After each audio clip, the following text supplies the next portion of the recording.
আসসালামু আলাইকুম প্রিয় দর্শক, অন্য মঞ্চের আলাপচারিতায় আপনাদের সকলকে স্বাগত জানাচ্ছি।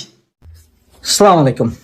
আজকে এই মুহূর্তে আপনাদের সামনে যখন এসছি তখন বাংলাদেশে বিভিন্ন রকম অঘটন ঘটেই চলছে। আপনারা সবাই জানেন যেটা আপনারা থাম্বনেলে দেখেছেন যে যমুনায় জরুরি বৈঠক। এই বৈঠকটা আসলে গতকাল সন্ধ্যার পরে হয়েছে জরুরি বৈঠক। যে বৈঠকটা যে হয়েছে এই বিষয়ে কোনো নিউজ প্রপারলি কোনো পত্রিকায় আসেনি। এই বৈঠকের প্রথম যতটুকু জানা যায় সেটা হচ্ছে যে আমাদের ডাস্টবিন শফিক ফরেন সার্ভিসের একটা মিটিংয়ে উনি বলেছেন যে ওনাদের তত্ত্বাবধায়ক এই ইউনুসীয় গভর্নমেন্টের একটা বৈঠক হয়েছে, সেখানে ওনারা সিদ্ধান্ত নিয়েছেন পুলিশ এবং আইন প্রয়োগকারী সংস্থাকে কঠোর নির্দেশনা দেওয়া হয়েছে যে আওয়ামী লীগের ঝটিকা মিছিল বন্ধ করার জন্য। কিন্তু ডাস্টবিন শফিক হারামজাদা ও জানে না যে এটা আওয়ামী লীগ, এটা আগুন, এখানে কেউ বন্ধ করতে পারবে না।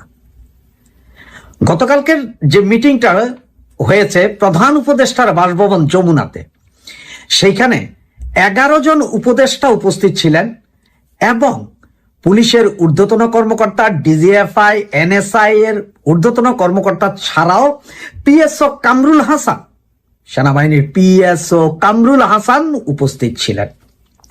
সেখানে ওনারা সিদ্ধান্ত নেন যে ঐক্যমতের ভিত্তিতে একটা ইলেকশন যেহেতু ওনারা করতে হবে ঐক্যমতের ভিত্তিতে, সুতরাং আওয়ামী লীগ ঠেকাও। তো ঐক্যমতটা করবেন কিভাবে? আপনি আওয়ামী লীগকে নিষিদ্ধ করলেন, 14 দল নিষিদ্ধ করবেন, জাতীয় পার্টিরও নিষিদ্ধ করবেন, তো সব নিষিদ্ধ করে দিয়ে তো থাকবে আর কত 40%। তো 40% কি? যাহাই জামাত, তাহাই বিএনপি, তাহাই এনসিপি। সুতরাং আপনারা তো ভাইয়ে ভাইয়ে খেলা করবেন 40%, আর এই 40% নিয়েই আপনারা ইলেকশন করবেন, আর আমরা সবাই আঙ্গুল চুষবো, এই তো। সুতরাং আওয়ামী লীগের এই যুদ্ধাঙ্গী মনোভাব এবং মিছিলে অনবরত লোক সমাগমে ভয় পেয়ে গেছে ইউনূস সরকার। এটা 100% কারেক্ট ইনফরমেশন আপনাদেরকে দিচ্ছি, যেন পুরোপুরি ভীত অবস্থায় আছে এবং ওনারা চাচ্ছে যে এই জিনিস এখন যদি ঠেকাতে না পারে তাহলে হয়তো সমস্যা হবে। এবং আপনি একটা জিনিস খেয়াল করবেন, কালকের মিটিং অনেক পত্রিকায় আছে, আপনি দেখবেন, এখনো খুঁজলে বা ইউটিউবে খুঁজলে এই ডাস্টবিন শফিকের একটা কথা শুনবেন যে পৃথিবীর কোন শক্তি ফেব্রুয়ারির ইলেকশন থেকে আমাদেরকে পিছু হটাতে পারবে না। মনে হয় যেন উনি কোন রাজনৈতিক সরকার, ওনার পেছনে বিশেষ রাজনৈতিক ব্যাটালিয়ান আছে যে পৃথিবীর কোন শক্তি, আর পৃথিবীর কোন শক্তি আওয়ামী লীগরে ঠেকাইতে পারবে না এইটা বলতে পারি। আজ পর্যন্ত 74 বছরে পৃথিবীর অনেক বড় বড় শক্তি চেষ্টা করছে, আওয়ামী লীগরে ঠেকাইতে পারে নাই। পৃথিবীর সবচেয়ে বড় শক্তি ইউএস, চায়না মিলে পাকিস্তানকে সহযোগিতা করে আওয়ামী লীগকে দেশ স্বাধীন করাইতে ঠেকাইতে পারে নাই। আর তুমি কোন স্যার ডাক্তার ইউনূস? তুমি কোন দেশি ডাক্তার? তুমি আমার বালের ডাক্তার, বালের নোবেল লরিয়েট। তোমার মতন এরকম নোবেল লরিয়েট আওয়ামী লীগ ছাত্রলীগের পোলাপাইন মুইতা দিলে ভাইসা যায়। এখন হচ্ছে সেনাবাহিনীর এই বেঈমান মুনাফেক সেনাবাহিনীর কাছে তুমি এতদিন আছো, সেনাবাহিনী একটু ঢুকাও, এরপরে দেখো যদি 24 ঘন্টা থাকতে পারো তাইলে আর আসবো না। সুতরাং যমুনার এই মিটিং এখন হচ্ছে যে তারা ভয়ে ভীত আওয়ামী লীগের মিছিল নিয়ে, এবং তাদের কাছে গোয়েন্দা রিপোর্ট আছে আওয়ামী লীগ দিনকে দিন মিছিল আরো বড় হবে। তাদের এই গোয়েন্দা রিপোর্ট লাগে না, এটার আওয়ামী লীগের মিছিল যে আরো বড় হবে, আরো জঙ্গি হবে, এটা বোঝার জন্য রকেট সায়েন্স লাগে না, এটা এমনিই হবে। এই ইউনূসের পতনের আগ পর্যন্ত এটা থামানোর শক্তি বাংলাদেশের কোনো প্রশাসনের নাই। এবং আপনারা একটা জিনিস মনে বিশ্বাস রাখেন, আর বেশি দিন নাই, 15 থেকে 20 দিনের মাথায় দেখবেন পুলিশ, আর্মি এরাও হাল ছেড়ে দিবে, এরাও বলবে যে ভাই আমরা পারবো না, কারণ এটা আওয়ামী লীগ। জিয়া রহমান পারে নাই, এরশাদ পারে নাই, খালেদা জিয়াও পারে নাই, সর্বশক্তি দিয়েও পারে নাই আওয়ামী লীগের ঠেকাইতে। সেই পাকিস্তান, এই বিএনপি জামাতের আব্বা পাকিস্তান, তারাও পারে নাই ঠেকাইতে। সুতরাং আমাদের জয় রুকবার নয়, জয় বাংলা, জয় বঙ্গবন্ধু। ডক্টর ইউনূস হচ্ছে তথাকথিত ইন্টারিম গভর্নমেন্টের প্রধান, ধরে নিলাম। সেখানে ভোট চায় হেয়ার পক্ষে, জনগণ হেয়ার পক্ষে দিবে না পক্ষে দিবে সেটা তো তাদের ব্যাপার। তিনি কেন বলেন যে তরুণেরাই জিতবে। কেন তাকে বলতে হবে? কেন তাকে বলতে হবে? তার মানে সে একটা পক্ষ, মানে যে খেলাতে রেফারি বা জাজ, বিচারকের জাজ যদি পক্ষ নিয়ে নেয় সেটা তো খেলা হয় না, সেটা বিচার হয় না। এগুলো তো বদমাইশি। আরে আপনি যে নির্বাচন তো হবে না। ডক্টর ইউনূস নির্বাচন হয়ে গেলে তো ডক্টর ইউনূস বেকার হয়ে যাবে। বামপন্থীরা নির্বাচনে প্রতিবারই যায়, জানে যে জামানত থাকবে না, সমস্যা নেই, তাদের অভ্যাস আছে, যাবে আসবে যাবে আসবে, প্রক্রিয়াতে তারা থাকে, গণতান্ত্রিক প্রক্রিয়ায়। ডক্টর ইউনূসের তো লস আছে ভাই, লুনানুরের লস নাই, নির্বাচন হইলেও লুনানুরের লস, কমরেডদের লস নাই, না হইলেও লস নাই, কিন্তু ডক্টর ইউনূসের তো লস হবে। ডক্টর ইউনূস এই নির্বাচন হয়ে গেলে ডক্টর ইউনূস বেকার হয়ে যাবে। আর আপনি যেটা বললেন না 6 মাস বসায় রাখবে, ধরে নিলাম এই নির্বাচনটা হইতে দেন না, তারপরে কি ঘটে? ডক্টর ইউনূস যা মনে করতেছে, বাংলাদেশের মানুষের এখন চাকরি নাই, বাকরি নাই, বন্দর দিয়ে দিতেছে, পথ দিয়ে দিতেছে, রাস্তা দিয়ে দিতেছে। এমন কি সবচেয়ে হাস্যকর ব্যাপার, পাকিস্তানের কাছে গাজাতে সৈন্য চেয়েছিল আমেরিকা। পাকিস্তানের মতো একটা স্টুপিড রাষ্ট্র, বিগারি রাষ্ট্র, যারা সাদগা দিলেই যে কোনো প্রস্তাব যায়, তারাও সেখানে যাইতে চায় না। আর বাংলাদেশের এক উপদেষ্টা কই থেকে ধরে নিয়ে আসছে, রজার রহমান নাকি ফজর রহমান, সে আইসা দেখি উইলিংলি শখের বসে গিয়ে গাজাতে সৈন্য দিয়ে যাচ্ছে। এগুলো ফাইজলেমি, বাংলাদেশের জনগণ এগুলো মানবে? আপনি এতই মনে করেন, সোজা মনে করেন বাংলাদেশের জনগণ? ধরে নিলাম কমরেড নুর রহমানের তাদের নূর আপার নাই, মানে তাদের জনগণ কম আছে, কিন্তু পাবলিক কি এত বোকা বসে থাকবে? আপনি কি মনে করছেন শুধু সেনাবাহিনী বেড়াকে ফিরে যাইতে দেন? বাংলাদেশের চেহারা কি হয়, আর ডক্টর ইউনূসের কি পরিণত হয়? আর ওই যে আমাদের কমরেড বলেন যে যে জামানতের ব্যাপার, নির্বাচনে খরচের ব্যাপার, আরে ভাই সায়ান আছে না, সায়ান বলছে 5,000 কোটি টাকা চুরি করা যায় এই আমলে, এখন বলে যে ঘোষণা করছে। এই সায়ানকে আমরা প্রগ্রেসিভ হিসেবে জানি, এই লুনানুর আপাদের কাছে সাথে সে ঘুরে, আমরাও তাদের সাথে চলছি। এই সায়ানও বলছে যে 5,000 কোটি টাকা চুরি করা এদের বৈধতা আছে, কারণ তারা ডিবি অফিসে ছিল। তাহলে এখন যারা বাংলাদেশের আওয়ামী লীগ করে, তারা যদি কোনোদিন ফিরে আসবে তো বটেই, আপনি তো ঠেকাইতে পারবেন না। পৃথিবীর কোনো শক্তি নাই আওয়ামী লীগকে ঠেকাইতে পারবে, যে যত সাফাই মারুক, আওয়ামী লীগকে তো আপনি ঠেকাইতে পারবেন না, কারণ একটা রাজনৈতিক দল। নিষিদ্ধ আপনি কয়দিন করে রাখবেন? যেই দেশে স্বাধীনতা বিরোধী দল জামাত নিষিদ্ধ হয় না, সেখানে আওয়ামী লীগ নিষিদ্ধ, এটা বাংলাদেশের জনগণ কতদিন মানবে?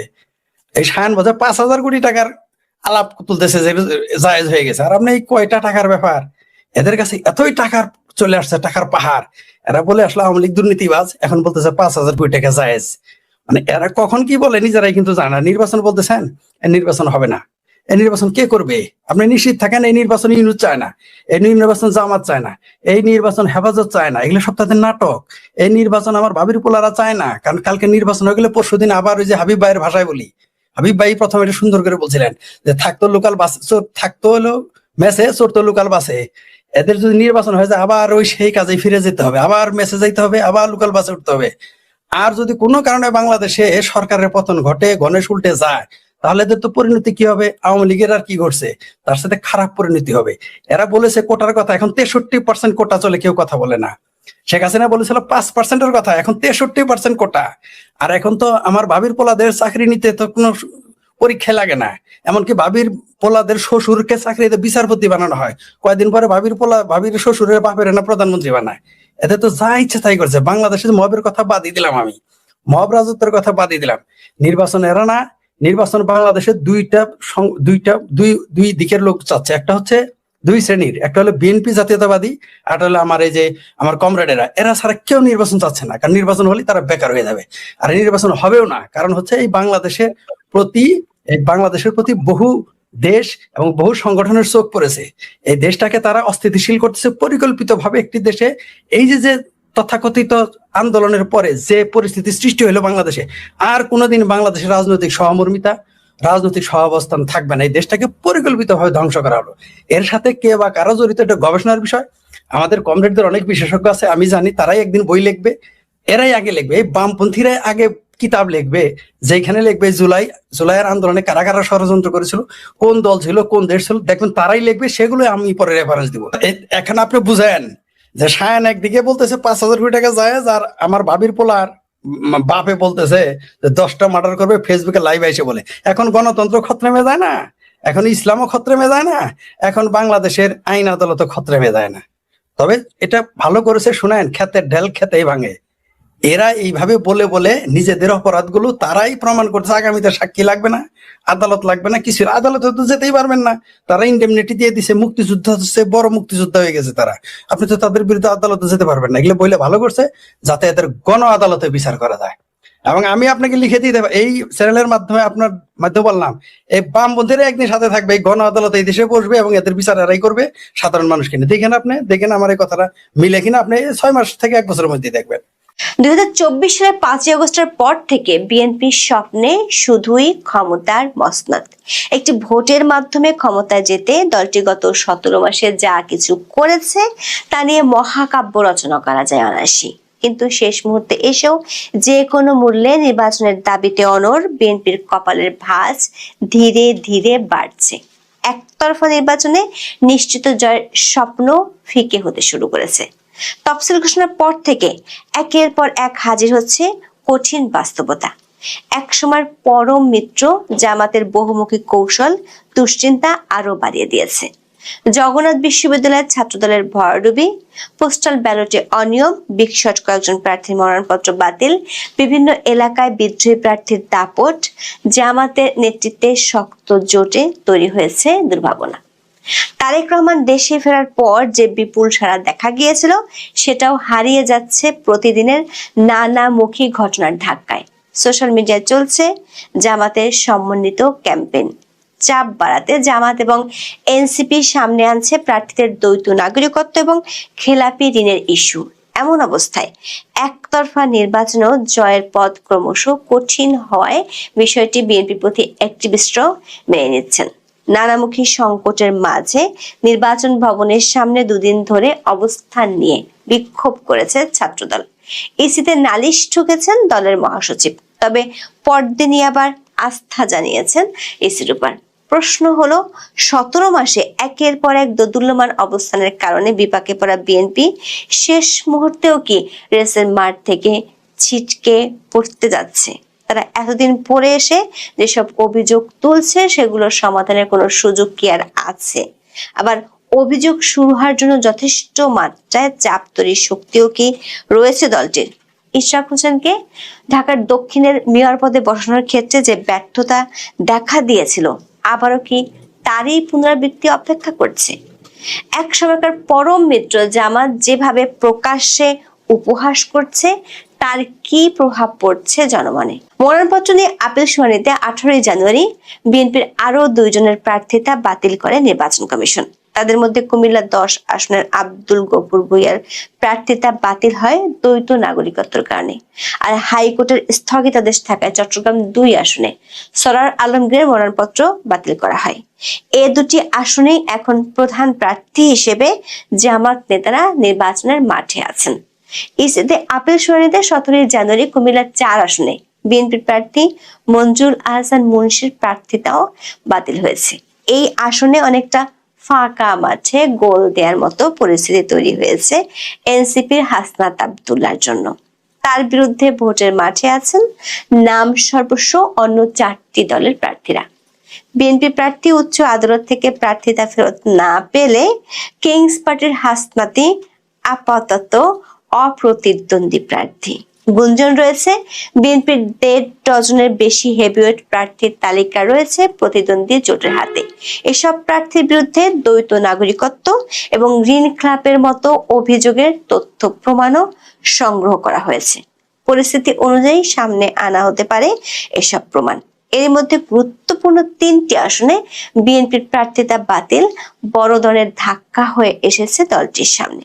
সমর্থকদের দাবি, প্রতিপক্ষ জোটের অনেক প্রার্থীর বিরুদ্ধেও দ্বৈত নাগরিকত্ব বা ঋণ খেলাপের অভিযোগ আছে, তবে সেগুলোর ক্ষেত্রে নমনীয় অবস্থান নিয়েছে ইসি। প্রবাসী সাংবাদিক জুলকারনাইন সায়ের ফেসবুকে এক পোস্টে চট্টগ্রাম 9 আসনে জামাত প্রার্থী একেএম ফজলুল হকের আমেরিকান নাগরিকত্বের প্রমাণ প্রকাশ করেন। ফজলুলের স্ত্রী আমেনা শাহিনের নামে নিউ ইয়র্কের স্থাবর সম্পত্তি থাকার দাবিও করা হয় পোস্টে। সায়ের দাবি, যুক্তরাষ্ট্রের ফেডারেল রেজিস্ট্রারের তথ্য অনুযায়ী ফজলুল হকের আমেরিকান নাগরিকত্ব ত্যাগের কোনো প্রমাণ পাওয়া যায়নি। বিএনপি প্রতি সাংবাদিক ও অ্যাক্টিভিস্টদের অনেকেই কিছুদিন ধরে ইসির বিরুদ্ধে পক্ষপাতের অভিযোগ তুলছেন। বিশেষ করে পোস্টাল ব্যালটে ধানের শীষের অবস্থান নিয়ে অভিযোগ এবং প্রবাসে এই ব্যালট নিয়ে তুগলকি কাণ্ড কারখানার দৃশ্য ভাইরাল হয়েছে সোশ্যাল মিডিয়ায়। পোস্টাল ব্যালট পেপার ছাপা এবং সরবরাহের কোনো পর্যায়েও বিএনপির কোনো সক্রিয় অবস্থান দেখা যায়নি। তবে সোশ্যাল মিডিয়ায় মধ্যপ্রাচ্যের কয়েকটি দেশে জামাত সমর্থকদের জিম্মায় শত শত ব্যালটের দৃশ্য প্রকাশ হওয়ার পর তাদের মাথায় আকাশ ভেঙে পড়ে। বিষয়টি নিয়ে ইসিতে নালিশ জানাতে ছোটেন বিএনপির নেতারা। তবে এতদিনে যমুনার জল অনেক দূর গড়িয়ে গেছে। অবস্থা এমন হয়েছে যে পোস্টাল ব্যালট নিয়ে ৯/৬ অভিযোগের সমাধান চাইলে পুরো প্রক্রিয়া নতুন করে শুরু করতে হবে। সেক্ষেত্রে নিবন্ধিত ৭.৫ লাখ প্রবাসীর ভোট আপাতত বন্ধ করা ছাড়া উপায় নেই। আবার সেটি করতে গেলে ১২ ফেব্রুয়ারি নির্বাচনী অনিশ্চয়তায় পড়ে যাবে। ফলে এই ইস্যুকে গিলে ফেলা ছাড়া কোনো পথ নেই বিএনপির সামনে। প্রশ্ন হলো, এবার আওয়ামী লীগকে বাইরে রেখে আয়োজিত নির্বাচনে ৭.৫ লাখ ভোট ফলাফল নির্ধারণে কতটা প্রভাব রাখবে? বাস্তবতা হলো সেই হিসেবটিও বিএনপির কাছে নেই। তবে জামাতের মতো শক্তিশালী সাংগঠনিক কাঠামোর একটি দল এমন হিসেবটি মাথায় রেখে এগোচ্ছে বলে ধারণা করা হচ্ছে। প্রার্থিতা বাতিল এবং প্রবাসী ভোটের পাশাপাশি মাঠ পর্যায়ের নানামুখী সংকটও হাবুডুবু খাচ্ছে বিএনপি। সবচেয়ে বড় উদ্বেগ হয়ে দাঁড়িয়েছে দলের ভেতরের অস্থায়ীনতা। বিএনপি নেতাকর্মী থেকে শুরু করে সমর্থকদের বড় একটি অংশকে জামাতের পক্ষে মাঠে নামতে দেখা যাচ্ছে। বিষয়টি নিয়ে দলের ভেতরে বাড়ছে হতাশা। সম্প্রতি চাঁদপুর ১ আসনে বিএনপির প্রার্থী এহসানুল হক মিলনের একটি মন্তব্য চাঞ্চল্য তৈরি করে সোশ্যাল মিডিয়ায়। একটি টেলিভিশন টক শোতে নিজের দলের ভিতরে গুপ্ত শিবির আর গুপ্ত জামাত থাকার অভিজ্ঞতা তুলে ধরে বলেন, আল্লাহ, এরা তো সব তার দলে ছিল, কবে জামাত হলো? অনুষ্ঠানে আক্ষেপ ভরা কণ্ঠে মিলন বলেন, তার এলাকায় এতদিন যাদের উপকার করেছেন, নিজের দলের লোক ভেবেছেন, তাদের এখন দেখছেন জামাতের রুকন হিসেবে। এতদিন ভেবেছিলেন সারা কুচুয়া তার, এখন দেখছেন অন্যটা। দর্শক, সারা দেশেই বিএনপির প্রার্থীরা এমন বিপদের মুখোমুখি। এর সঙ্গে আরো উদ্বেগ যোগ করেছে বিদ্রোহী প্রার্থীরা।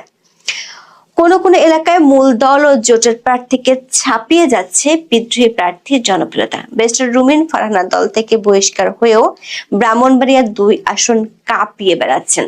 সম্প্রতি দাবি করেছেন বিএনপির নীতি নির্ধারকেরা ফোন করে তাকে পরবর্তী সরকারে মন্ত্রিত্ব দেওয়ার লোভ দেখিয়েছেন।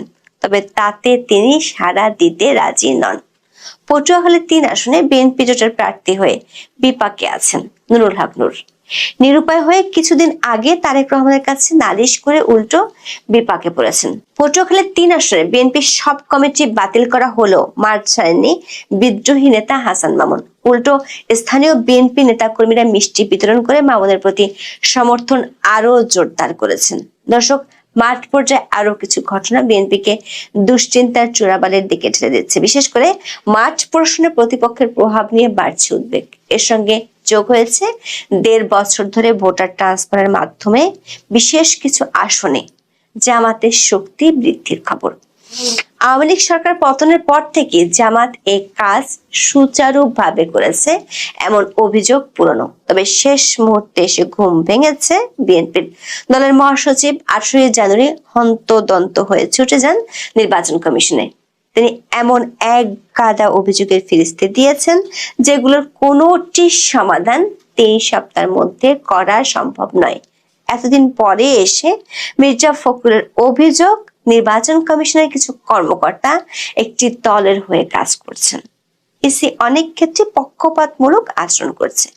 তারা চান কমিশন যেন নিরপেক্ষ ভূমিকা রাখে। কোন দলের পক্ষে মাঠ পর্যায়ের কর্মকর্তারা কাজ করছেন সেটি পরিষ্কার করেননি মির্জা ফখরুল।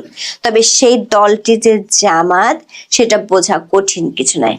প্রশ্ন হলো, ভোটের বাকি যখন মাত্র ৩ সপ্তাহ, তখন মাঠ প্রশাসনের রদবদল করা আদৌ কি সম্ভব? আবার যদি অতীতের মতো অভিযোগ আমলে নেওয়া না হলে কি করার থাকবে বিএনপির? ১.৫ বছরের দোলাচলের রাজনীতিতে কোনো ইস্যুতেই তারা শেষ পর্যন্ত শক্ত অবস্থান নিতে পারেনি। এর সবচেয়ে বড় নজির, উচ্চ আদালতের আদেশের পরও ইশাক হোসেনকে ঢাকা দক্ষিণের মেয়র পদে বসাতে ব্যর্থ হয়েছে দলটি। সে সময় উপদেষ্টা আসিফ মাহমুদের কাছে নতি শিকার বড় ধরনের রাজনৈতিক বিপর্যয়ের দিকে ঠেলে দেয় বিএনপিকে। উপদেষ্টা পরিষদের বিতর্কিত কয়েক উপদেষ্টাকে সরিয়ে দেওয়ার দাবিও ভেসে গেছে যমুনার জলে। উল্টো তাদের বিরুদ্ধে অভিযোগ, তাদের পাশে রেখে তারেক রহমান সহ বিএনপি নেতাদের সঙ্গে একাধিক বৈঠক করেছেন ডক্টর ইউনূস। ১.৫ বছরে এমন অসংখ্য নতজানু অবস্থানের জন্ম দেয়া বিএনপি আগামী ৩ সপ্তাহে ভোটের মাঠ নিয়ন্ত্রণে নিতে পারবে এমন সম্ভাবনার পক্ষে বাজি ধরার কেউ পুরো বাংলাদেশে নেই। ইসিতে মির্জা ফখরুলের নালিশে ভোটারের নির্বাচনী এলাকা পরিবর্তনের ইস্যুটিও এসেছে। এই অভিযোগের শুরু হওয়া এখন আর করা সম্ভব নয়।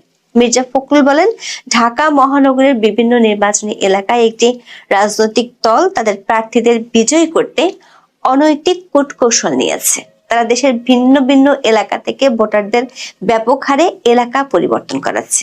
মোট কত সংখ্যক ভোটার কোন কোন এলাকা থেকে ঢাকা মহানগরের কোথায় স্থানান্তর হয়েছে তার বিস্তারিত বিবরণও দাবি করেন তিনি। প্রশ্ন হলো, এই বিবরণ হাতে পেলেও বিএনপি এখন কি করবে? গুঞ্জন আছে ব্যাপক হারে ভোটার যোগ করা আসনের একটি হলো ঢাকা ১৭। এই আসনে প্রতিদ্বন্দ্বিতা করছেন বিএনপির চেয়ারম্যান তারেক রহমান। গুঞ্জন সত্যি হলে এই আসনে জামাতের ডক্টর এস.এম. খালিদুজ্জামানের শক্ত প্রতিদ্বন্দ্বিতার মুখোমুখি হতে পারেন তারেক রহমান, আর সেটাই ভাবিয়ে তুলেছে বিএনপিকে। ইসিতে অভিযোগ জানানোর পর মির্জা ফখরুল দাবি করেন, জামাতের কর্মীরা বাড়ি বাড়ি গিয়ে এনআইডির কপি, বিকাশ নাম্বার, মোবাইল নাম্বার সংগ্রহ করছে। এটি ব্যক্তিগত গোপনীয়তার ভঙ্গ এবং ক্রিমিনাল অফেন্স। এ বিষয়ে জরুরি পদক্ষেপ নেওয়া প্রয়োজন বলে তারা ইসিকে জানিয়েছেন। প্রবাসে পোস্টাল ব্যালট নিয়ে তুগলকি কাণ্ড নিয়ে বিএনপির যে কিছুই করার নেই সেটি স্পষ্ট হয়েছে মহাসচিবের কথায়। হাল ছেড়ে তারা এখন দেশের ভেতরের পোস্টাল ব্যালট পরিবর্তনের দাবি তুলেছেন। এতদিন পরে এসে তাদের মনে হচ্ছে পোস্টাল ব্যালট পেপারটি সঠিক নয়। এতে পক্ষপাত এবং কোন একটি দলকে বিশেষভাবে সুবিধা দেওয়ার চেষ্টা করা হয়েছে। এখন তারা চান দেশের ভেতরে যারা পোস্টাল ব্যালটে ভোট দেবেন তাদের জন্য আলাদা ব্যালট তৈরি করা হোক, আর সেটি হতে হবে প্রতীক বরাদ্দ করার পর। ইসি হয়তো এ দাবি মেনে নেবে, কিন্তু প্রবাসে পাঠানো ৭.৫ লাখ ব্যালট নিয়ে আতঙ্ক পিছু ছাড়বে না বিএনপির। দর্শক, সম্প্রতি জগন্নাথ বিশ্ববিদ্যালয় কেন্দ্রীয় ছাত্র সংসদ নির্বাচনে ভরাডুবি হয় ছাত্রদলের। এরপর বিশ্ববিদ্যালয় কেন্দ্রিক নির্বাচন নিয়ে আগ্রহ পুরোপুরি হারিয়ে যায় বিএনপির। এখন তারা জাতীয় নির্বাচনের আগে সিলেটের শাহজালাল বিশ্ববিদ্যালয় নির্বাচনের বিরুদ্ধে। বিষয়টি নিয়ে ইসিতে 18 জানুয়ারিও উষ্মা প্রকাশ করেন মির্জা ফখরুল। পরদিন হাইকোর্ট সাবিতে ভোট স্থগিত করলেও বিষয়টি নতুন ইমেজ সংকটে ফেলেছে বিএনপি এবং ছাত্রদলকে। শাহজালাল বিশ্ববিদ্যালয়ের সাধারণ শিক্ষার্থীদের ব্যানারে আন্দোলনে নেমেছে ছাত্র শিবির। এই ভোট স্থগিতের দাবি নিয়ে জামাতের শীর্ষ নেতারা প্রকাশ্যে বিএনপিকে উপহাস করছেন। যমুনার প্রধান উপদেষ্টার সঙ্গে বৈঠকের পর জামাত নেতা আব্দুল্লাহ মোহাম্মদ তাহের বলেন, পরাজয়ের ভয় থেকে বিএনপি ছাত্রদল শাকসুর নির্বাচন চায় না। বিএনপি মহাসচিবের সাম্প্রতিক একটি মন্তব্যকে হেসে উড়িয়ে দেন তাহের। বলেন, বিশ্ববিদ্যালয় ছাত্র সংসদ নির্বাচন গুলোতে ছাত্রদল জিতলে ঠিক অন্য কথা বলতেন মির্জা ফখরুল। শিবির হারলে বলা হতো জাতি জামাতকে চায় না, এর বদলে তারা হেরেছে বলে এখন বলছে এর কোনো প্রভাব জাতীয় নির্বাচনে পড়বে না।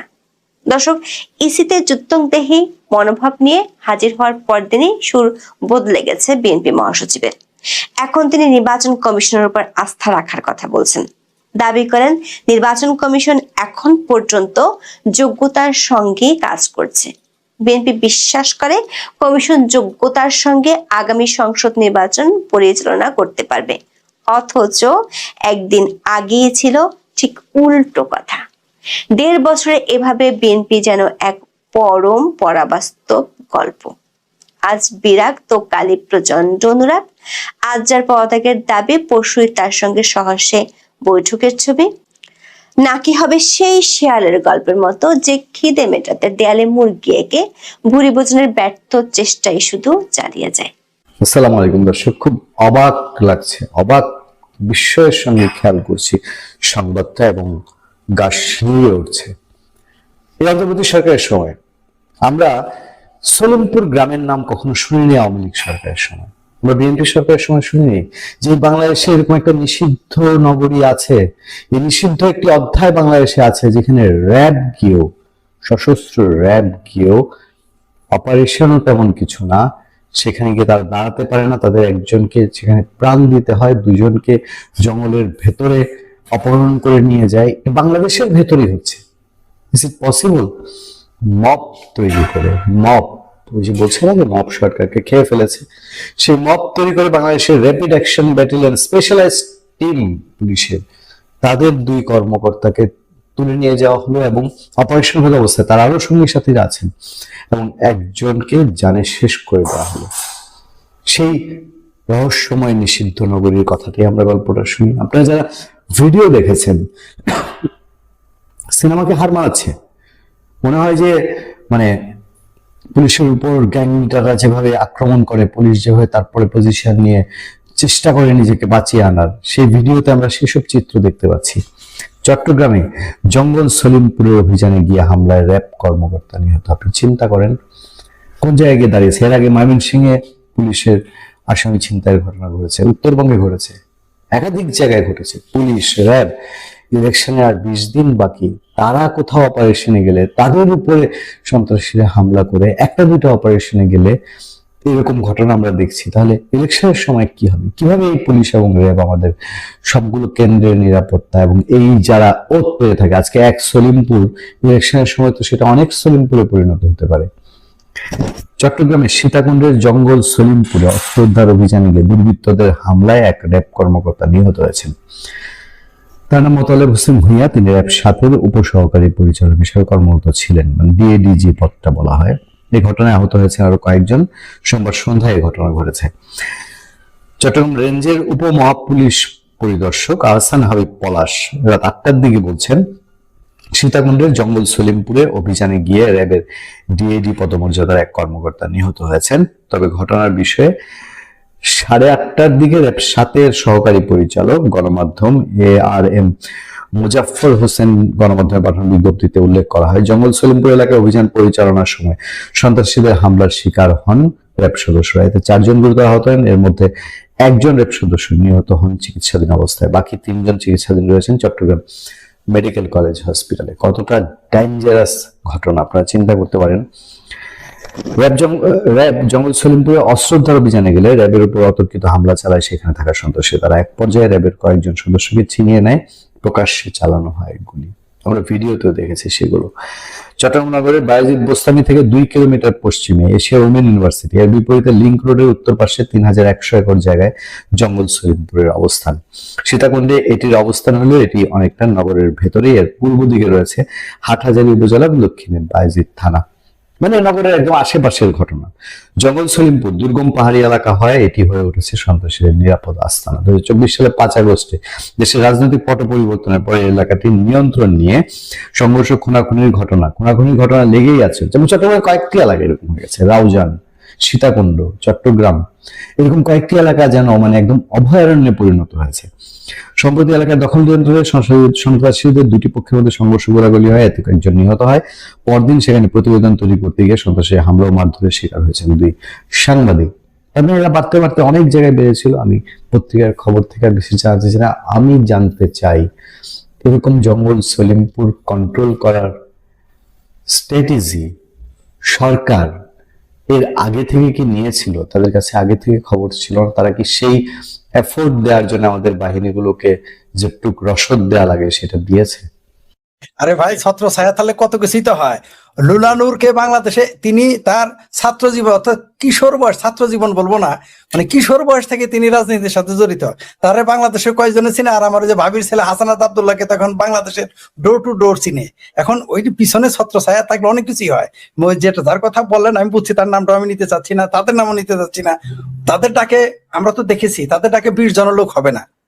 আমরা জানি যে কমিউনিস্ট পার্টির লোকের সংখ্যা কম হয়, কোনো সন্দেহ নেই, কিন্তু তাদের চেয়েও অনেক কম হবে যাদের নাম আপনি বললেন 5000 লোক এনেছে, এদের হবে না আমরা জানি। কিন্তু ওই যে ছত্র ছায়া থাকলে ওই হাসানাত আব্দুল্লাহকে এখন চিনে, তারপরে হাদির জানাজায় লক্ষ লক্ষ লোক হয়, আমরা জামাতে জানাজা দেখলাম। তো এগুলো পৃষ্ঠপোষকতা থাকলে সাম্রাজ্যবাদীর ছত্র ছায়া। আবার আরেকটা বললেন যে হাইলাইটস কোনটা হচ্ছে, কে কিভাবে করছে, তথ্য বিভ্রান্তি ঘটতেছে। আনা নেওয়ার ব্যাপার আছে, প্রকাশ করার ব্যাপার আছে। আর আপনি যার নাম নিলেন তিনি আগেতে মানে একজন বিশেষ ফটোগ্রাফার্সের নাম নিয়েছেন। যেদিন বাংলাদেশে অরুন্ধতী রায় আসছিল ওই দিন আমার উপস্থাপনা করার কথা।